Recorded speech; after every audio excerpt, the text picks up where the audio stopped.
graph polynomials in this chapter, we're just going to go from a table of values. I know it's kind of a pain to do, to figure out, plug in all that little detailed math, but that's going to help us get our points so we know how to plot them. Another thing that will help us is the end behavior. If we can figure out what the end behavior will be, we'll make sure it matches the math that we're doing. So really quickly, standard form, our leading term is a negative x cubed.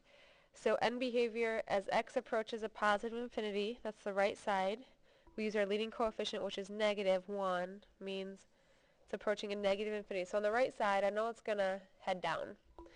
Now, as x approaches a negative infinity on the left side, what is our graph doing? That comes from our degree, which is odd. So we're going to do the opposite of what the right side does. So the left side is going to go up, which means approaching a positive infinity. So as we plug in points and plot our graph, let's make sure that that's what the ends are doing. So a really good table of values to use. We want to know what's happening in the middle of our graph, kind of this middle section in here. We know it's going to head down on the right, up on the left, but we don't know what kind of craziness could happen in here. So we do a table of values to help us figure it out. So plugging in, we have a negative 2 cubed plus 2 times negative 2 plus 3. Now this messes people up a lot, this negative x cubed without a number in front. Think of it like a negative 1 times negative 2 cubed. So negative 2 cubed is a negative 8 times that negative 1 becomes 8 minus 4 plus 3. 8 minus 4 is 4, 4 plus 3 is 7, so I know I have a 7 right there. Now a negative 1 cubed plus 2 times negative 1 plus 3. Negative 1 cubed is a negative 1 times that negative 1 out front, so we end up with a 1 minus 2 plus 3. 1 minus 2 is negative 1. Negative 1 plus 3 is a 2. So we have a 2 right there. So see, we're just flying through this stuff. Oh, I love zeros because those are nice. Negative 0 cubed plus 2 times 0 plus 3. Well, these first two terms are going to cancel, so we are left with just a 3 for the 0.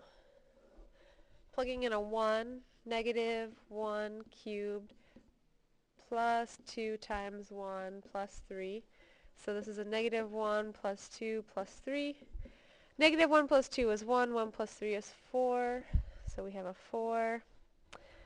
Let's see our last one, negative 2 cubed plus 2 times 2 plus 3.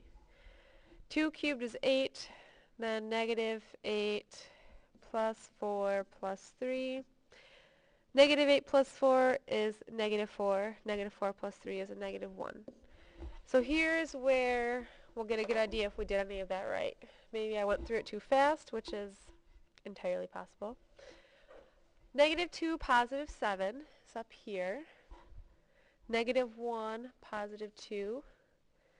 0, 3. So here's where I'm talking craziness, because it's kind of going up again, which is weird.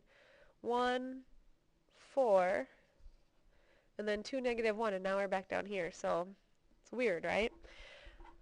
So we just go ahead and connect all of these.